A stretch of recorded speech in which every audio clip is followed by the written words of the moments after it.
Bomani Jones, you're up first here. Tell me, sir, who won this trade? I kind of think that everybody won the trade on this one. I think the Jets win, if for no other reason than to get Adams out of there, because he simply did not want to be there. And once you get to the point that they were at, I feel like you got to go ahead and make a trade. Now, they got a lot of picks also. Picks got a player, so it looks good for the Jets. For Seattle, as much as I think it's good for the Jets that they got the picks, for Seattle, I think they did something that I would be trying to do if I was a general manager right now, which is I would want no parts of the 2021 draft. If I'm in the first round of this draft that may not have a season for evaluating players, I can't imagine what the difficulty there was going to be. And on top of that, I agree with the point that Pete Carroll made, where he says, look, if we're going to be drafted in the 20s, then what exactly are we talking about here? If Adams can come in and fix a lot that they got to deal with on that defense, and that defense was mediocre at best last year, then for them, with a 32-year-old quarterback at the top of his game, then this looks like it might be a chance for them to win a Super Bowl. I would not be worried as much about those draft picks that I think that we kind of overvalue, because the nerdier you get about football, the more you enjoy thinking about taking players than you do actually watching football. Well, Seattle is in a high leverage moment, and they got an impact player, and they might be favorites in the NFC now, at least by my lights. But the Jets technically won this trade if you're just looking at the trade itself, because they get 2 first-round picks plus a third plus a guy who can play. Like, they got a safety who can cover, and they can start right away. So technically they won the trade. In a larger sense, the Jets lose, because when you're drafting high up, you take the 6th overall pick. You took the guy in that draft who I thought you could argue should have gone first, even though the position he plays technically is safety, because he's versatile and his floor was so high. You know, I'm not saying he should have gone first in retrospect. I'm saying at the time, if you wanted a surefire pick, take Adams. His floor was very high, and then he fulfilled his potential right away. It's like, wow, he's an elite player, and he has an impact, and he's versatile, and the whole thing, positionless football, and all that stuff. And so you hit on him. And yet, while he's still on his rookie deal, you get rid of him? How dysfunctional can you be that you have a very high pick, it totally works out, and you still got to flip him for more picks?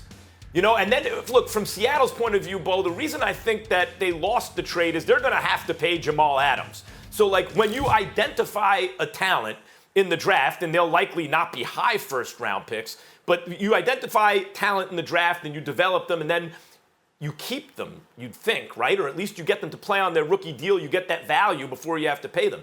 In Adams' case, they're giving up a lot, 2 firsts, and a guy who can start, and a third, and they're getting back a guy that they can pay, almost like picking up a free agent. From a pure, like, just analyze this trade point of view, I think the Jets won the trade. Yeah, but this is where I kind of disagree with you about this, is that we got to remember, Seattle built that dynasty that they had. Well, dynasty is a stretch, but you know what I mean. That Legion of Boom stretch, that wasn't built on first-round picks. Like, they nailed it with Earl Thomas, and he's probably going to be a Hall of Famer. Richard Sherman, 5th-round pick. Cam Chancellor, 1st-round pick. All those DBs were guys that they wound up getting late in the draft. Now, you're asking for a lot, yes, to ask a team to try to figure out how to make this happen late in the draft over and over and over again. I get where people are coming from there, but I don't think that this is nearly as bad for Seattle as it seems because of the haul. And in terms of the win for the Jets, draft picks are only as good as the people that are using them. And do you really feel that confident that the Jets are going to turn that into something spectacular? Like, for this to be a win, the Jets have to nail that 2021 pick, nail that 2022 pick. What about the Jets' history indicates to you that that's something that they're going to be able to do? And if they do it, because they nailed it with Jamal Adams, how are you so certain it's not going to wind up being a dude that wants to get out of Dodge? Like, those are the questions that I wind up with when I look at this. I look at Seattle, and I appreciate seeing a football team understand sometimes you got to make the move to win right now, and they did that. Look, they were 15th last year, Football Outsiders DVOA against the run, 26th against the pass, which means they need to get better at everything. And Adams is the rare type of player that you can put in different positions who can make you better everywhere. I'm not sure exactly how Seattle's going to wind up using him, but the more I think about it, where I said that both of them won, I think the Jets just didn't lose because they got something for a guy who wanted to get out of here. But I feel a lot better about this trade for Seattle than I think a lot of people do. Look, Max, scared money don't make money, here? and I think Seattle just made money. I agree with that part of it. I also agree it's not just identifying the players. Bo, it's developing the players. Like, Jamal Adams at the number 6 pick with his level of talent, it's not going to be so much about draft and development. It's more draft. He's going to develop wherever he is because he's that talented. But when you get to later first-round picks, development plays a big part, and you feel much better about those picks in Seattle's hands than the Jets' hands. If you continue the analysis and play it forward, the question as to whether you would make this deal if you were Seattle, yes, if I were Seattle, I would make the deal, although I'd like to get a better price. That's different than saying who won the trade. The Jets going forward, their incompetence going forward that we predict is one thing. But on paper right now, give me 2 firsts, a third, and a starter, and I don't have to pay any of them yet for a team that's not exactly knocking on a Super Bowl door, right? I think the Jets won that part.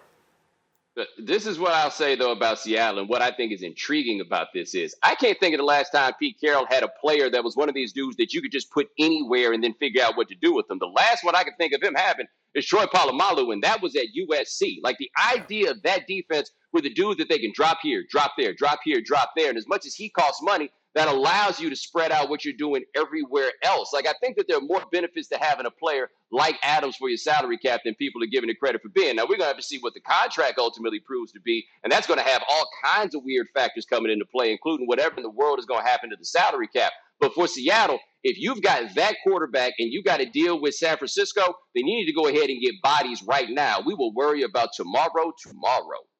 Yeah. He's a safety, a linebacker. He's sort of a corner at times. He can do a lot of things. Thanks for watching ESPN on YouTube. For live streaming, sports, and premium content, subscribe to ESPN+.